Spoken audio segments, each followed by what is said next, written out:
Before we get into our stuff, I want to congratulate Tanya and her team on their win on Friday and wish them well in their upcoming tournament this week. And then Schwabe and the Panther Train and what those guys just got done doing over the weekend and their upcoming nationals. And really look forward to following both of those teams. It was another great weekend when you look across the spectrum of what's getting done here with UNI Athletics. So congratulations to those teams. With that, I would take your questions.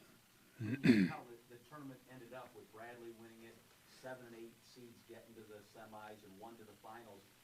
Just your thoughts on how the tournament played out this year? Yeah, my first thought is that, and the league was better this year. It got talked about a lot as the season went on. We all knew that the league was better than it's been the last 3 or 4 seasons, and having played, of course, everybody twice, but playing Valpo, it doesn't surprise me that they won a couple games. They've got a very, very good young team, and Drake won 20 games. It's not a typical 8 seed when you think about most of the leagues in the country. It's usually the team that finishes 8th doesn't have 20 wins, and so I think that mostly speaks to the depth of the league this year, and that the league was better. There's more better players, programs, and as I've talked about a lot, coaches are pretty well established around the league right now, and there's just the league was really good, and I think that's mostly what it speaks to see Drake get to the semis and Valpo to get to the finals. Teams 1 through 8 were good teams. We look at where your team's sitting going into Selection Sunday. The numbers are what they are. What are some of the things you hope the committee considers, and what's your case that they feel you make for this team to be included in the field? Yeah, I've looked at it a lot over the last day and a half since we got back Saturday afternoon, and I've got my worksheet and I've got a bunch of teams written down. I've got my categories and I got all the numbers, and one, because we're right in the mix and right in the hunt with a number of other teams, and 2, because I enjoy looking at it and I enjoy doing it, but mostly this year because we've got a heck of a shot to be included, and when you look at it, there's a couple of things that really stand out, but specific to our team, as I talked about after the game, this is it's a 4-month deal. And it's that way every year. It's not just a 4-month deal this year because we had our, what ended up being our bad game at the wrong time. Each and every year, this is a 4-month deal. They're going to take a look at everything that's happened over the course of 4 months. And when you look at that with our team, non-league we're 11-1. We take 3 true road games. And that is something that the majority of teams in the country wouldn't even consider playing 3 true road games in November and December.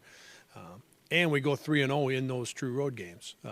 One of them, of course, being at Colorado, and that's the one that's got, and rightfully so, that's the one that obviously is important for our resume. But to go 11-1 in November and December and do it with 3 games on the road and 2 neutral games against 2 very good teams. So we took care of that part of it, and everybody's team sheet has a November and December on it. That's part of everybody's 4 months, and we did a great job in that part of it. In conference play to go 14-4 and win 5 more true road games, so that we've now we've won 8 games on the road this year, and that's one of the things that stands out when I've got 17 or 18 teams listed, Nick, and that's one of the things that stands out. Very few of them have won 5 or more road games. We've won 8 of them. And then you look at, the other column that sticks out, and I'm sure you guys, as you've looked at it, is the quad 1 and quad 2 games. That column really stands out when you put all those teams down. And what stands out the most is the number of opportunities. So right now we've got 7. We're 4-3. Valpo is just outside of quad 2 for a road game.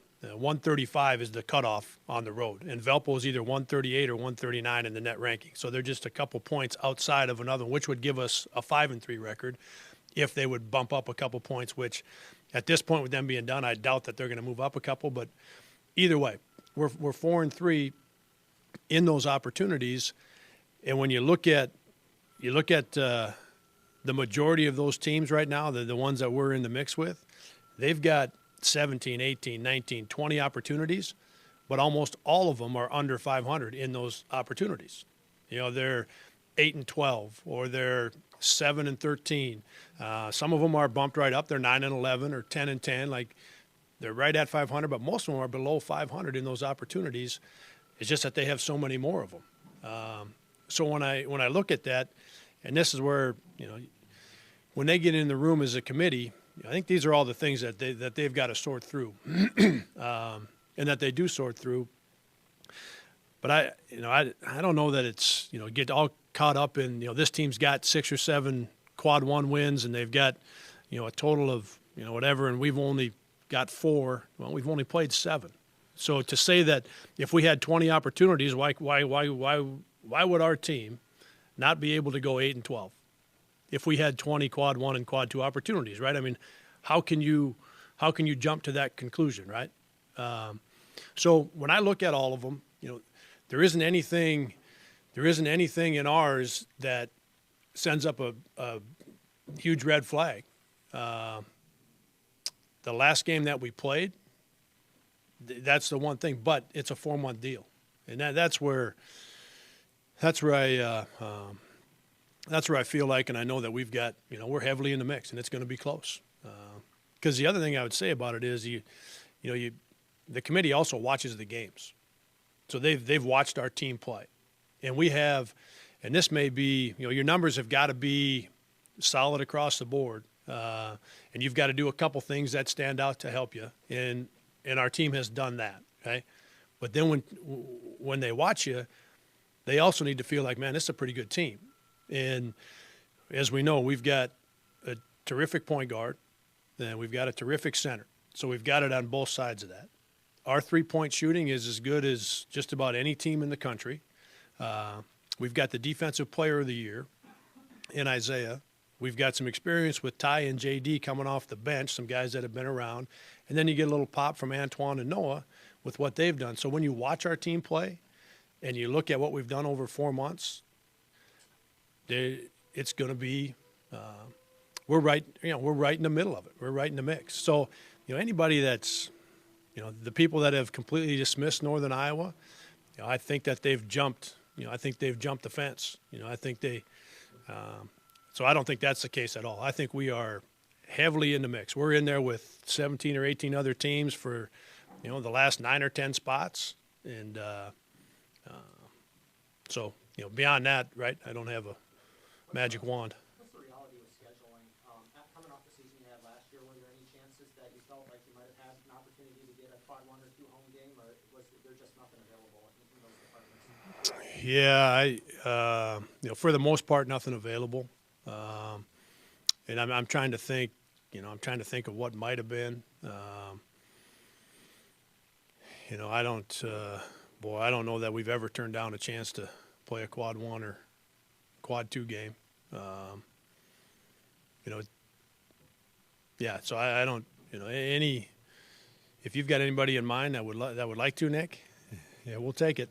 We'll, and that's the other part I think that'll probably get tossed around a little bit. If you're one of those teams that's played 20 of them and say, man, look how hard these games have been and look how many we've played and we went 7-13. Yeah, but we had to play all these. We'll take home and home with all of them. We'll start at their place. So, yeah, I mean, if they feel like a team that's 4-3 in quad 1 and quad 2 didn't play enough of them, so we maybe shouldn't be in, versus a team that did play 18, 19, or 20 of them, we'll play any of them. We'll start a home and home with all of them. So, I think the committee, the committee understands that as well. The people that are on the committee are they're basketball people, and they're obviously they're in athletics for great reasons. and they spend a ton of time watching games, and they'll get in that room and they got to look at, as I said, every year it's a 4-month. It's what you do in 4 months, and for them, when they've got it all in front of them, they're able to.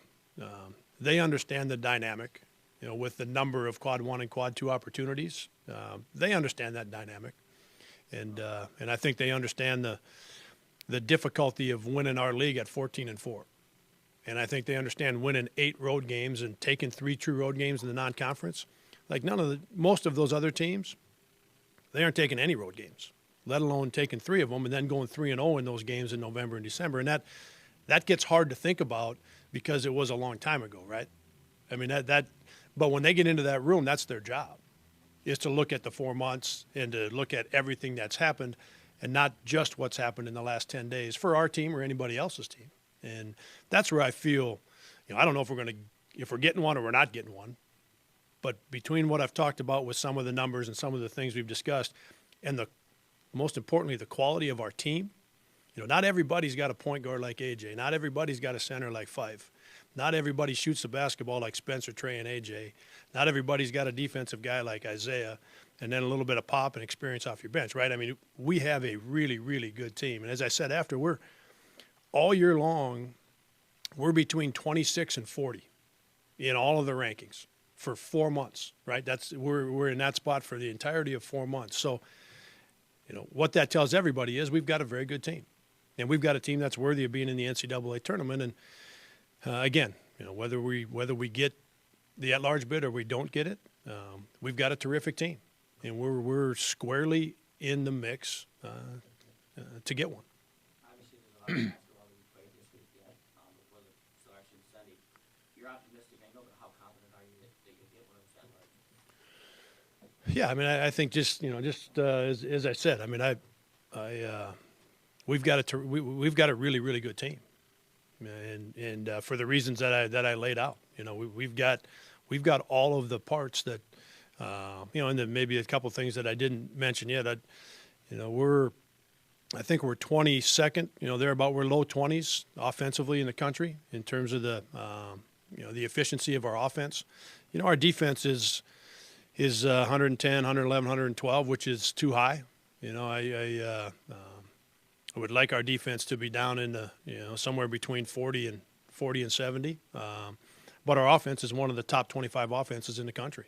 And so that to me is what I'm most optimistic about and most encouraged by, is what the guys did for 4 months.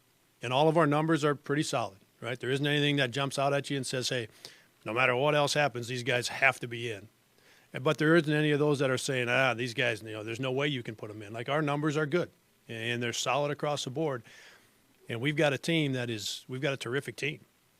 And we've got all the parts. We've got some parts that a lot of teams don't have, in particular when it comes to having a center and having a point guard as good as the 2 we have, having the shooting that we have. Like, there aren't a lot of teams that have that. And so, again, I'm not – we've talked about a lot of things. I know we're good enough to be in the NCAA tournament. But that's, there's 10 people that are going to look at what's happened over 4 months, and that's for them to decide when they get down to the last 3 or 4 in and the last couple that are out. And I know we're in that group, but we got a terrific team, and we're good enough to play in the NCAA tournament. Now we'll see where it lands. With the conference tournament being last weekend, it kind of creates this unique scenario, especially in your case, waiting on an at-large potentially. What do you think the team is at mentally? How will you approach that with the team? Just speaking with them as this week goes by, because you said how you keep track of all this stuff, but with any of those guys, I'm sure it's pretty easy for them to, at the very least, catch wind of what the situation is. Mm-hmm. This type of scenario, I don't think has been since you were an assistant when Coach Mack was Right. the at-large. So how will you approach where your team's at mentally and getting them mentally ready? Yeah, so I'll meet with all the guys individually today. I've met with about half of them already, and I'll get the other half here after lunch. And there's 2 things that we talked about. One, if you haven't moved on from Friday, that you're going to right now. And 2, this needs to be a great 5 days for us in terms of getting better. And that would include what we do at practice, what we do in the weight room, but more importantly, what they do outside of practice. Because we're in a different spot right now, right? We're used to playing two games a week. And you have your kind of practice and a half, then you play again. It'll be one game in about 15 days. The one game that was played on Friday, that'll be the one game we've played until we play again next week on Tuesday, Wednesday, or Thursday, depending on which tournament we're in. So we're in a very different, just in a different situation than what we've been in for 4 months. So their commitment to getting more work done outside of practice, their commitment to getting in and getting on the bike, the elliptical, the treadmill, like getting some of that kind of work in 2 or 3 days this week. Like this 5 days is a tremendous opportunity for us to be better. Our conditioning, the number of shots we get up, that is what I've talked to, again, half the guys, and I'll see the rest of them this afternoon. That's what we're talking about today. And it has to start, and it will, is getting on with it. That's Friday's done, and it's time to get on with it. And I think probably, I would guess, a third of the guys have already moved on and are doing great. A third of them are doing okay, and a third of them are still struggling with what happened on Friday. That's the nature of this thing. And by the time I see them all, they're going to get on with it. It's time to get moving, because no matter what shakes out the rest of this week with the games that are played and what shakes out on Sunday, we're playing in either the NCAA tournament or the NIT. We're playing in one of those two tournaments, and we have 5 days to get ready for that. And our goal is to be ready to win the NCAA tournament or the NIT, whichever one we get into. And if we're going to win either one of them, these 5 days are really, really important, what we do with our time. And so that's what I'm talking to the guys about today, and that's what our message will be all week. Most teams, when you get beat in your conference tournament, like Valpo had a great weekend, and they've got a terrific young team, right? And they're going to be really good next year. But they may be in the CBI or the CIT. But most teams, when you're done in your conference, your season's over. Like on Sunday, there's only 100 teams that play in the NCAA tournament and the NIT. We're going to be one of those teams. So these 5 days are extremely important for us, so that we're ready to play, whether it's whichever tournament it is, so that we are ready to go. Is it fair to assume that you're tracking what the realities of being in the NIT might mean as far as seeding and maybe hosting? Yeah, I think with where, again, I think with where we're at, we're either going to be one of the last couple teams into the NCAA tournament, or we're going to be a 1 or 2 seed in the NIT. I don't think there's any, that's the range. We're one of the last 6 teams to get in the NCAA tournament, or we're one of the first 6 teams to be out, which means we're going to be a 1 or 2 seed in the NIT. We're in that range. And so it's, we're obviously hoping for a little help this week. So we're in the first group, and we're in the big show. But that's the range we're in, Cole. We're one of the last 6 to get in, or we're going to be one of the last 6 to be out, which makes us a 1 or 2 seed in the NIT if we don't get into if we don't get in that large and get into the NCAA tournament. I know you look at the bracket stuff. A couple things. How frustrating is it? You're in everybody's bracket, the best guys, and then you lose that one game to break, and now everybody pretty much has you out. Oh. You look and you'll see them put Indiana, who's the 11th seed at the Big Ten. A lot of them have them in as an at-large. How frustrating is that when you know what your team has done? Yeah, and that's where the two things I've talked about, Gary. And I've listed them all, and they're, and we can start talking about a handful of them. And when I look at them, it has nothing to do with the players on the team or the guy coaching them or the team itself. It has to do with what they did. All it comes down to is, what did that team do the last 4 months? So you talk about Indiana, or you talk about this team or that team or the other team. It all comes down to what you do in those 4 months. And that's where we know what our guys did for 4 months. And as we've talked about today, everything is pretty well rock solid all the way across the board. It's pretty darn good all the way across the board. And when you watch us play, except for Friday, when you watch us play, we've got a heck of a team. For 4 months, we've got a really good team. So all of those things are in order. And then 2, the committee is going to look at what's happened. Again, they're going to look at what's happened over 4 months. Because if you started picking out one game for all these teams, look, if you're in the group of the last 6 in and the first 6 out, there's something that you didn't do well enough, right? If you did everything well enough, you wouldn't be in this situation. And so you could say, okay, well, Northern Iowa lost that game, so we can't put them in because they lost in their quarterfinal game and they didn't look good doing it. Well, then we could go to Indiana, and I'm pretty sure we could pick one game and say, well, they did that, so we can't put them in. And go to the next team, and, well, they did that, so we can't. I mean, you could do that for all 18 of them. That's where, Gary, I feel like that's why the committee, when they sit down, it's about the whole sheet. It's about the whole 4 months, and not about what happened in one game at the end of the year or at Christmas or in the first part of November. It's about what happened over 4 months, and that's why I feel good about what our guys have done. Yeah. The biggest concern, we've seen them do this for mid-majors before, leave them out and take a team like an Indiana, didn't play a true road game all year in the non-conference schedule. Your confidence helps us, but it just seems like they've done that to really mid-majors before, and because you stumbled in a conference tournament Right. and didn't win it, they've left teams of 25 27 wins out. Yeah, and what I would say is you got to look at what those teams did with the other 4 months.